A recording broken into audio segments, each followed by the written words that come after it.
Hello, YouTube. Now for something completely different, as Monty Python used to say. This is me. This is Jack Shaberg, who has been taking you with him on a screenwriter's journey for 100 and something days. I just wanted to do this on camera because after writing the script for about 100 days, sending it off, getting feedback, initially really good feedback from two writing peers that I think I mentioned. And then I sent it to a gentleman who has worked in TV, produced and wrote a very successful show for several years, which will remain nameless just because, but trust me, he's a real person. And he's read several of my scripts in the past and has had just invaluable input and insight, sometimes on the story, but more often just either on character or things that needed really examining and sort of led me to dig deeper and take some time and then come back and look at it again. And it's always paid off.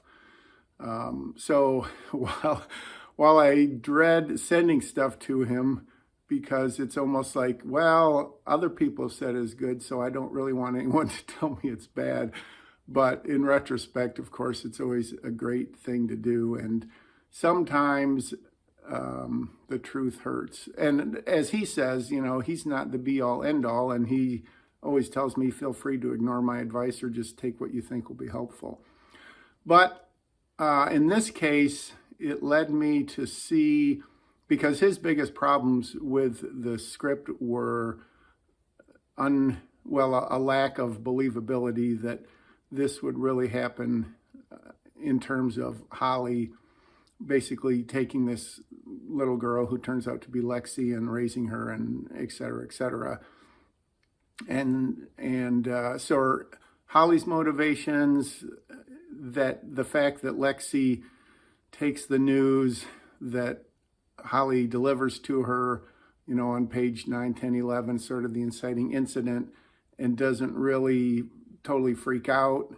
And then also sort of where Rachel's head is and why she's doing what she's doing, which I mean, I still need to sort of revisit that, but I think that's not a huge problem. And I think I'm working that out. But the rest of it, admittedly, you know, when I look at it in that light, then I say, ooh, well, yeah, maybe he's right. And the reason the camera is jostling is because I'm laughing while I'm holding it on this selfie stick. Anyways, so he said, you know, he just has some great advice, which I'm not going to quote because I don't want anyone else to steal it. No, because I don't have it in front of me. But basically, to have characters that when you're not seeing them in the movie, you can imagine what they would be doing basically when the camera's off.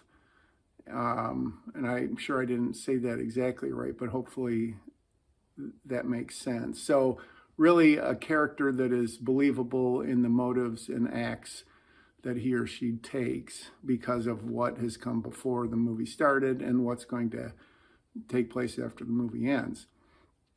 And then he had another suggestion, which I frankly should have thought of on my own, because I had done some research on the U.S. Marshals. And what he said is, why don't you try to talk to someone who is, you know, in the agency, department, whatever, and get some insight, especially into the WITSEC program. So I contacted the U.S. Marshals, like their PR person, and someone got back to me pretty quick. Very nice guy, very gracious, said, you know, what kind of questions do you have? However, when I asked the questions, they were about WITSEC, and he said, well, due to the nature of that, we really can't say much about it. And he said, we encourage producers and writers to use their imagination when coming up with stories, which of course leads to movies like Con Air and The Fugitive and other things that involve U.S. Marshals. So they sort of take inspiration from the general idea of what the witness protection program is, or they imagine it to be, and then they just sort of run with it. So I said, well, thanks. I understand, da, da, da, da, da. And then he said, hey, would you like me to put you in touch with an actual agent? And I said, that would be awesome. And then I said, if I could get in touch with a female agent and talk to her, that would be great, because obviously Holly is a female. And so he did that. And just a couple of days ago, I talked to someone.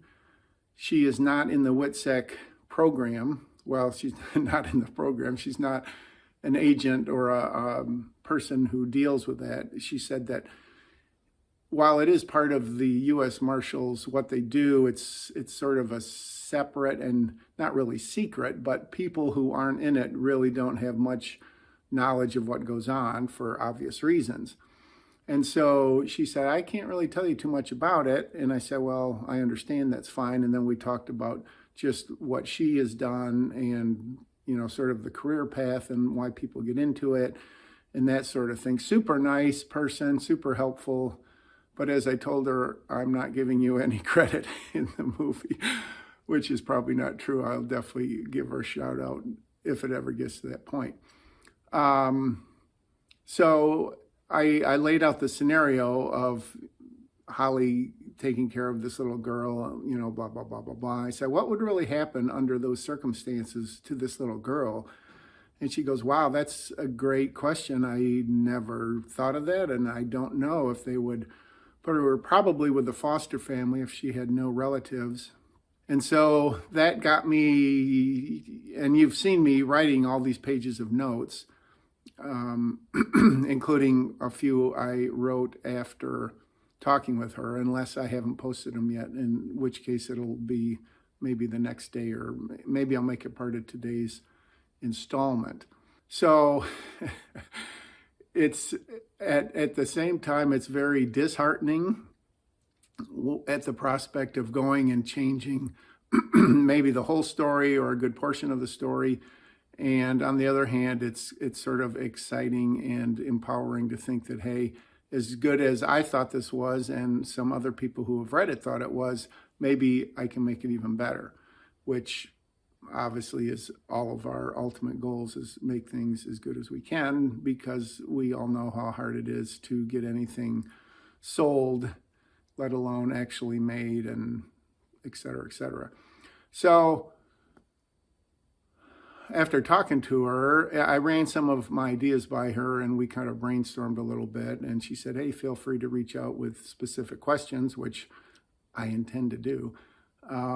But I just wanted to make this video to kind of describe what has happened and what's going to happen. I'm excited. Today is a Saturday, and so I plan to spend, hopefully, at least a few hours working on the story. I don't know if I'll get back to the script itself, but I think my plans are to definitely change up at least through the first act. I always say this and it hardly ever comes true, but I really don't want to have to go back in and completely rework the whole story.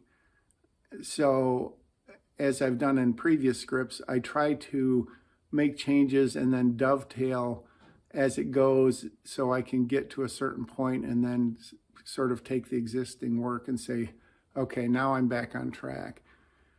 And having said that, like I said, I do that a lot, but it rarely works out as neatly as I thought, for many of the reasons that I've described during my voiceover commentary. Is that it's the ripple effect, it's the domino effect, where you change one thing and then you realize, oh gosh, I guess this has got to change, and because that's got to change, this has got to change, etc.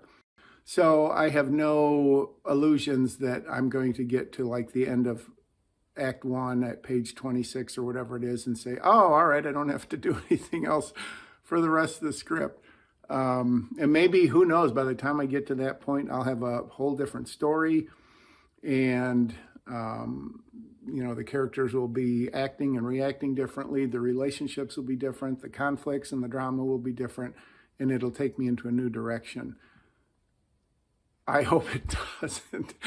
I hope it doesn't, but I am open-minded, and if it does, then I will carry on. So right now the plan is, and I guess, I mean, I could be making these videos all along instead of just, writing it and then giving commentary, but that's what I'm going to go back to doing.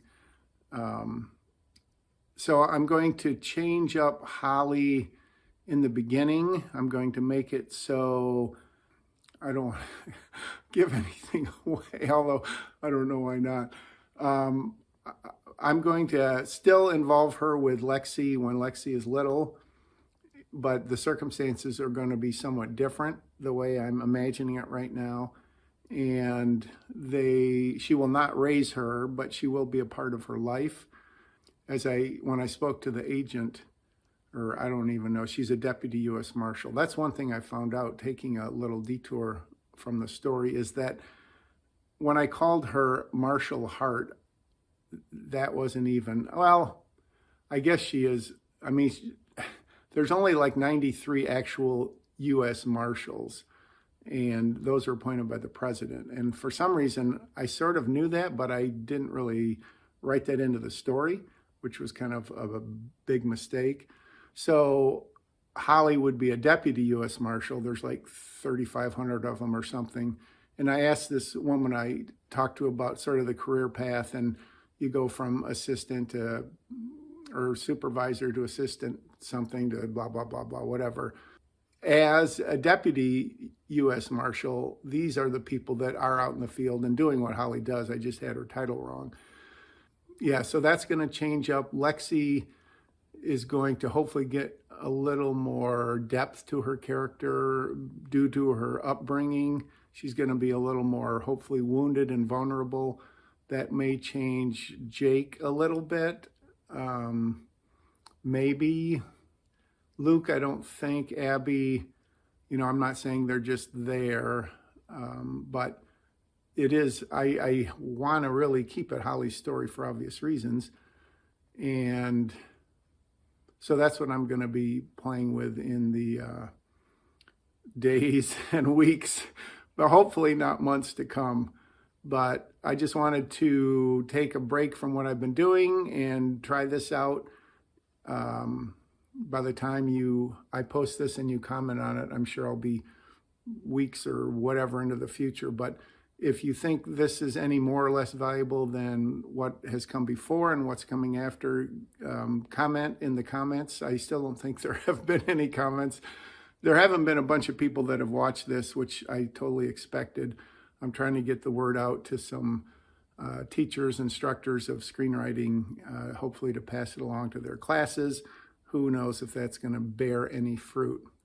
However, I still think it's a worthy endeavor. I still recommend it to screenwriters, whether you're super successful, in which case you've got better things to do, or if you're just brand new and making all kinds of mistakes, because maybe even, well, I can't imagine myself looking back on this and watching all of these and learning anything new. But I think just the process of writing and then commenting on your writing, I think that can provide some insights to yourself and certainly can help others, which is what this is all about, right? Because it's not about the money, at least not yet. All right, that is it. I will sign off. And again, I don't know what day this is of my screenwriter's journey, but it continues.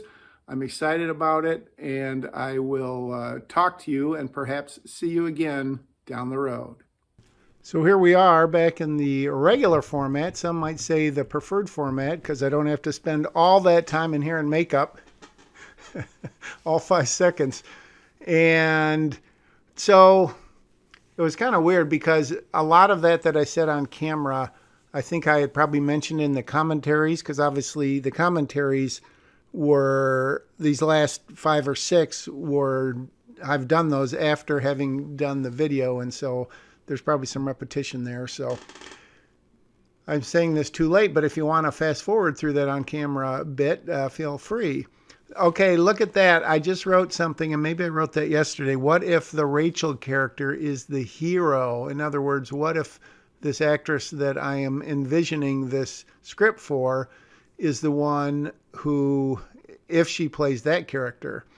And that really got me on a whole different thing. you can see what I'm writing, you can whatever, but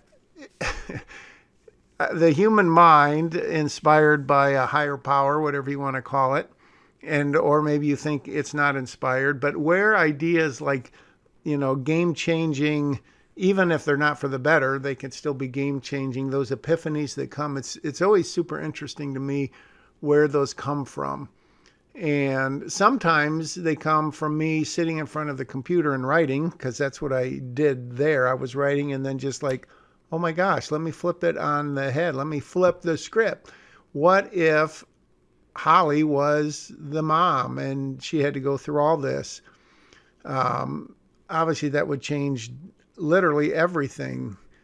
And so what you're seeing now is I'm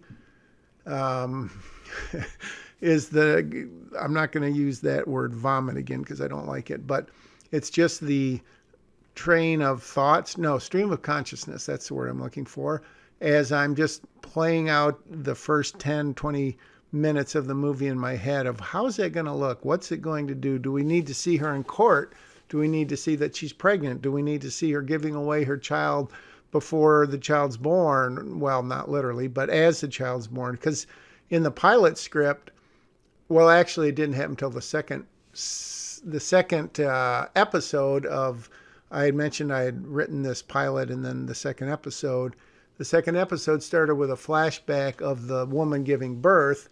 And while she was on the stand testifying, and then she stood up and we saw that she was pregnant, and it's like, oh my gosh. And then we cut to her giving birth. And then the person who is the Holly character now-ish came and took the baby along with her husband, the lady's husband, and then they raised her and blah, blah, blah. So this would, as you can see from what I'm writing, this would literally change the whole script. And so right now I'm writing out the first bits of how I would imagine that happening. And then I take a little break here and I'm trying to do some character work where I have state of mind and then kind of writing out based on this new idea, Holly's state of mind, what her backstory is, what she's thinking, what motivates her, what drives her, all that kind of stuff. And then I'm going to do the same thing with Lexi and the others. I apparently have quit writing here. There we go. I was wondering, and I looked it up. You've probably heard of the Stockholm syndrome, where someone gets kidnapped or held hostage, and then they come to, if not fall in love with their captor, admire them or look at them for a source of protection for psychological reasons. So then I was thinking of what is the syndrome when someone saves your life and you become infatuated with them. And I looked it up. And these are the notes that the guy gave me. So I looked it up, and it's not really, it's sort of the Prince Charming syndrome, although that's something else. And there's a couple, the Nightingale, like Florence Nightingale. So I don't know if that whole idea took me very far, but it was interesting to think of in terms of Lexi becoming sort of infatuated with the person who saves her because I'm just reading my notes here, because Holly was the one who saved her and kind of has been the only constant in her life. So I must say my apologies, because what I'm writing there in my character bits are not based on the epiphany I had of changing it up and making Holly the mother. I had all kinds of different ideas, frankly. And now I'm going back. I don't know what I'm doing. Sorry. Again, I call this day 115. Maybe I did write this on the same day that I just recorded that voiceover. Well, I must have, or I wouldn't have made it day 115. So here I am, back to the log line. How many of you guys start literally with a log line? Some people say that's how you have to start, and some people say you don't write your log line until you're completely done with your movie, with your script, your screenplay, whatever you want to call it. I enjoy calling it screenplays because it sounds more professional. So here I am, writing a new log line. And I did have an experience on my Ripple script, which is still available for sale and production, that I had worked on it literally for years. And then I wrote the log line. I think it was literally, I wrote the log line and I said, oh my gosh, I've got this story partially wrong. Or maybe it may have been when I started writing the treatment after writing the log line. And it was pretty crazy. So, no right way to do it. I'm sure there are right ways to do it. There's a lot of different right ways. There's a million different wrong ways to write. And to me, I feel like I'm kind of in the quagmire of the wrong way to do it. Because I guess I've said this before, but if I would have done more research in the beginning, I may have realized that that's not really how it happens in the real world, even in a semi-fictionalized world where Holly, as part of her job, would not basically be assigned to be this girl's babysitter, nanny, whatever, caregiver. If I would have done that, I would have never written the script that I wrote, which I don't know, it's crazy. Then, well, it's fruitless at this point. You wonder how much self-reflection is really worthwhile, and I don't know the answer to that. But I do know the answer to the question, has Day 115 come to an end? Yes. Has the screenwriter's journey come to an end? Not even close. See you tomorrow.